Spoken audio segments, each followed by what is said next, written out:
Assalamualaikum warahmatullahi wabarakatuh. Nama saya Mutiara Hana Huwaida dengan NIM 222410036.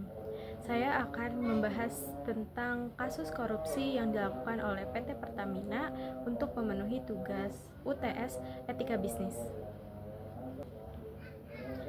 PT Pertamina merupakan badan usaha milik negara yang bergerak di bidang energi, khususnya minyak dan gas. Bisnis PT Pertamina terintegrasi dari awal hingga akhir, mencangkup eksplorasi, produksi, pengolahan, distribusi, dan juga pemasaran. Pada awal tahun 2025, Kejaksaan Agung mengungkap adanya perilaku penyimpangan yang dilakukan oleh PT Pertamina yang merugikan negara hingga 193,7 triliun. Kasus ini melibatkan petinggi-petinggi PT Pertamina dan pihak-pihak swasta yang diduga melakukan penyimpangan dalam hal impor minyak mentah dan penyimpangan lainnya. Modus utama yang dilakukan oleh para tersangka adalah dengan memanipulasi produksi kilang, yang dimana mereka mengatur agar produksi kilang dalam negeri tidak terserap secara optimal, yang sehingga menekan atau berkurang produksi minyak yang dihasilkan. Hal ini membuat seolah-olah keadaannya terlihat butuh untuk impor minyak yang lebih banyak.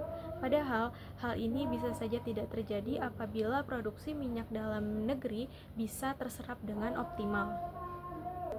Dugaan lainnya adalah impor minyak mentah dilakukan melalui broker. Pemenuhan minyak mentah ini tidak dilakukan melalui sumber utamanya, tetapi melalui perantara. Hal ini tentunya berdampak pada harga yang jadi lebih tinggi. Dalam skema ini diduga beberapa pihak mendapatkan keuntungan dari selisih harga yang didapatkan.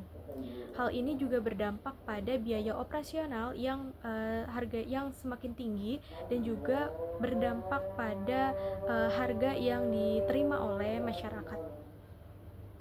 Dugaan lainnya adalah dengan dilakukannya blending atau pencampuran untuk menghasilkan Pertamax yang merupakan RON 92. Blending ini dilakukan dengan pencampuran RON 88 dan RON 90 yang pastinya kualitasnya berbeda dengan RON 92.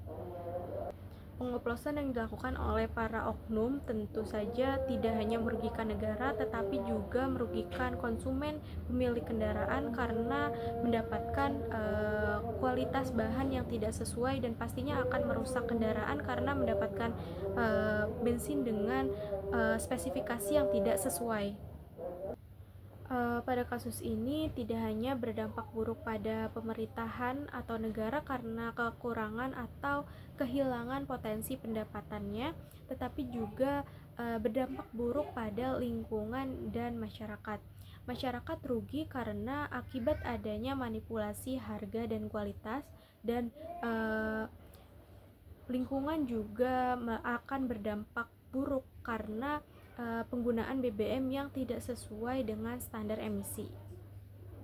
Dari kasus ini kita dapat melihat bahwa pentingnya melakukan etika bisnis yang baik, karena dengan melakukan etika bisnis yang baik dapat meningkatkan reputasi perusahaan, dapat meningkatkan kepercayaan dari konsumen, dan menciptakan kondisi kerja yang baik.